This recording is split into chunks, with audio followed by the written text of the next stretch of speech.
Good morning! For today's video ay gagawa tayo ng puto cheese na no milk, no egg.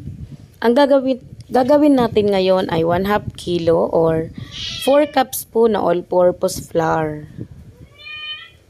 Ayan, measure natin. Standard measuring cup.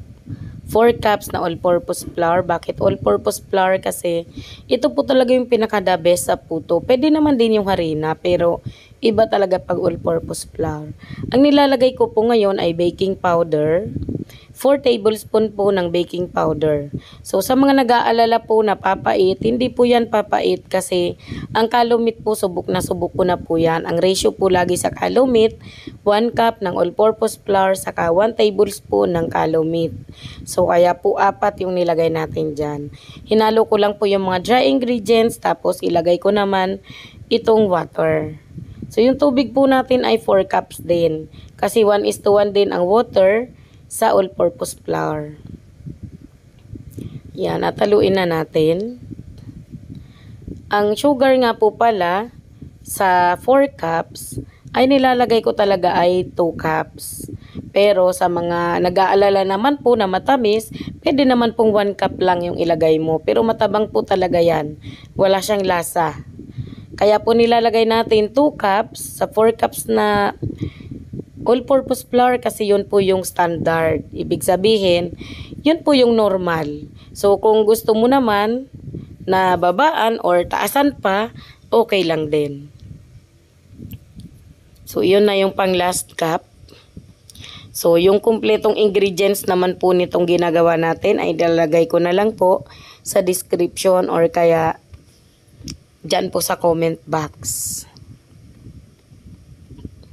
So, haluin lang natin to. At ilagay na rin natin yung 10 tablespoon ng vegetable oil. Yung vegetable oil po, pwede mo yan i-replace ng palm oil. Pwede rin pong melted margarine or melted butter. Kasi po, nasa sa inyo yan kung anong available po sa inyo.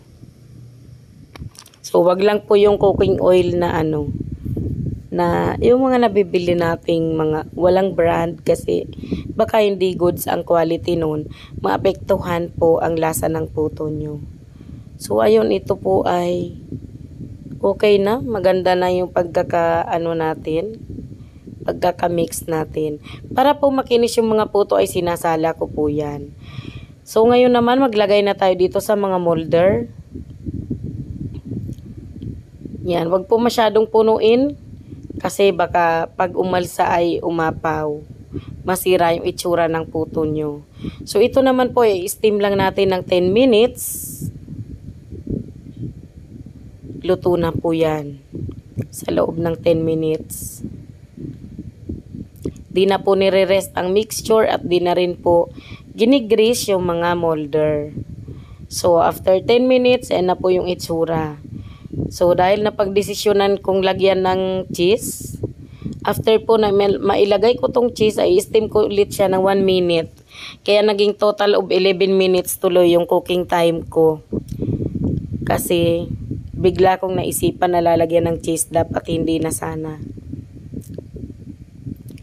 Yun, ito naman po kasing cheese ay Eden cheese, kaya mabilis lang po siyang mamelt. Yung pagkakamelt na basta lang nakadikit na siya sa puto, hindi siya matatanggal. So, ganun lang. Salang natin ulit.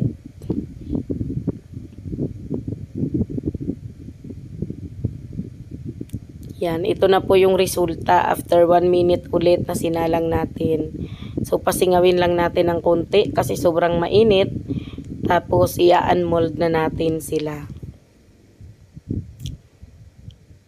So, ayan kung titingnan nyo, napakaganda po ng alsa ng nagawa nating puto at napakakinis. Walang natitira sa ilalim ng molder. So, ayan po ang perfect. So, ito po ay no egg, no milk. Pwede kang maglagay dyan ng milk, yung water. Pwede mo siyang i-replace ng fresh milk para masarap talaga. O kaya naman ibap na gatas. So, kung maglalagay ka naman po ng condensed milk, dahil 1/2 kilo to, kung isang can lang ng condensed milk ang ilalagay mo, still maglalagay ka pa rin po ng asukal. Kasi matabang po. kapag walang asukal. Kahit may condensed milk. So at ayan, tuloy-tuloy lang yung pag-unmold natin. Napakaganda ng alsa, napakakinis ng ating puto.